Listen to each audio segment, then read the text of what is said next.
Jadi ketika saya menikah pun harapan bayangan saya kita menjadi keluarga yang harmonis, keluarga yang bahagia, dia mengerti saya mengerti dia. Harapan saya seperti itu. Tapi kenyataannya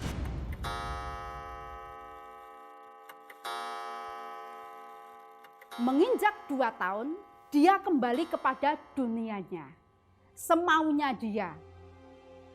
Dan ketika saya menyegah untuk itu semua, jadilah pertengkaran kita. Dan itu saya simpan sendiri.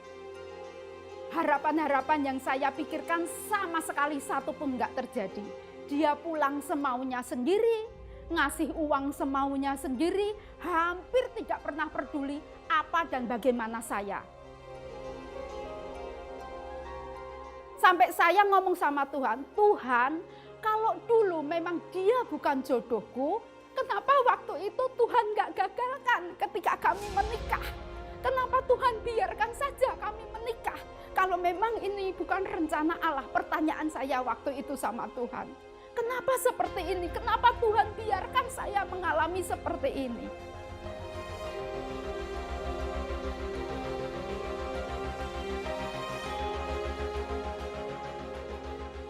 Dan satu hal yang saya pertahankan, saya tidak mau cerai. Apa yang dipersatukan Allah tidak boleh diceraikan. Itu yang saya pegang. Saya diberkati, saya memutuskan untuk nikah sama dia. Apapun yang terjadi, yang bisa menceraikan saya hanyalah kematian karena oleh Allah. Itu yang saya pegang. Makanya saya nggak mau cerai. Waktu itu sempat saya ditawarin untuk menjadi koster gereja.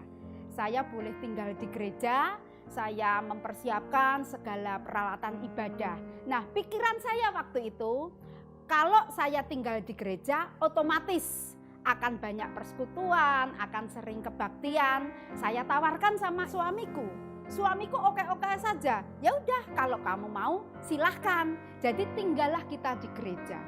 Tetapi itu rancangan saya, bukan rancangan Allah.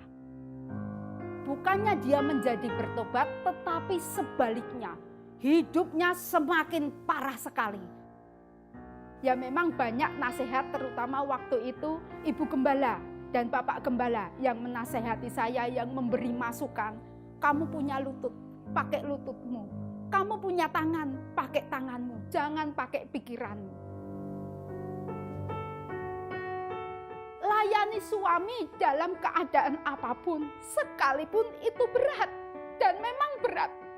Jadi saya belajar dengan air mata, dengan hati yang hancur. Ketika dia pulang, saya layani dia seadanya.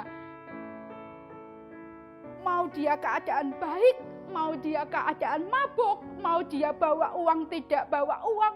Saya belajar, Tuhan, aku sanggup karena aku memiliki Yesus.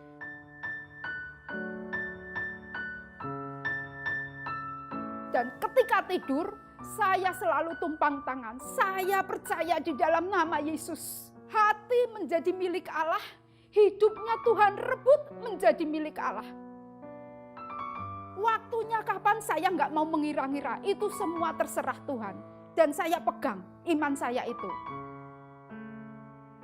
Ketika saya mau melakukan apa yang menjadi bagian saya, Allah yang akan bekerja untuk suami saya.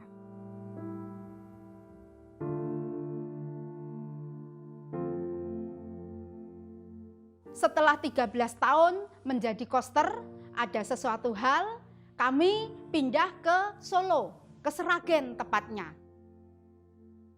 Kami tinggal di rumah mewah, mepet sawah, tetangga kami cuma 5, depan sawah, belakang sawah, samping sawah. Dan ketika dia nggak punya kegiatan, suami saya, sehari-hari, karena dia suka membaca. Nah, karena semua buku sudah dibaca, buku yang belum disentuh, buku yang belum dibaca adalah Alkitab.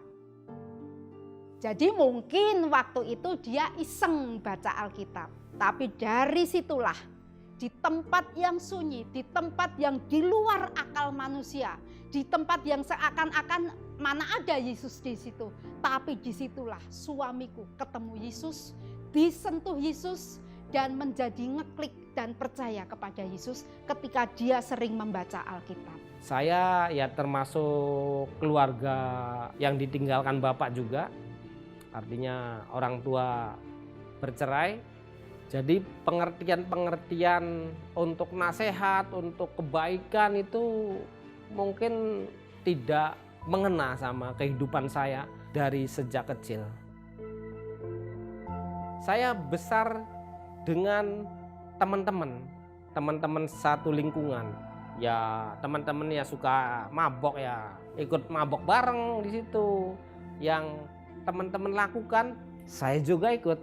Ketika saya membaca Injil Yohanes 14 ayatnya yang ke-6, itu saya merasakan bahwa Tuhan Yesus itu adalah jalan buat saya dan juga hidup buat saya. Saya merasakan sangat damai sekali. Saya belum pernah rasakan hal tersebut ketika benar-benar Tuhan Yesus sudah menjamah hati saya.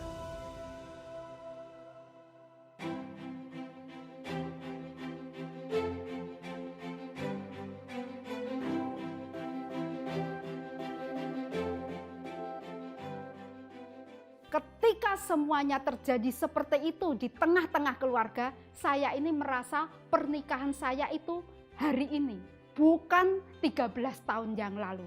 Sebab saya merasakan dia menjadi benar-benar imam. Dia menjadi suami yang sungguh-sungguh melindungi keluarga dan mengasihi istri. Ketika saya dalam keadaan nganggur, dalam tidak keberdayaan saya bisa masih tetap tersenyum, masih bisa berkomunikasi dengan keluarga, masih bisa komunikasi dengan Tuhan. Selama 13 tahun, kalau saya tidak punya Yesus, tidak percaya Yesus, tidak pernah mengandalkan Yesus waktu itu, saya yakin rumah tangga saya tidak seperti ini. Dia sanggup melakukan apa yang tidak sanggup kita lakukan.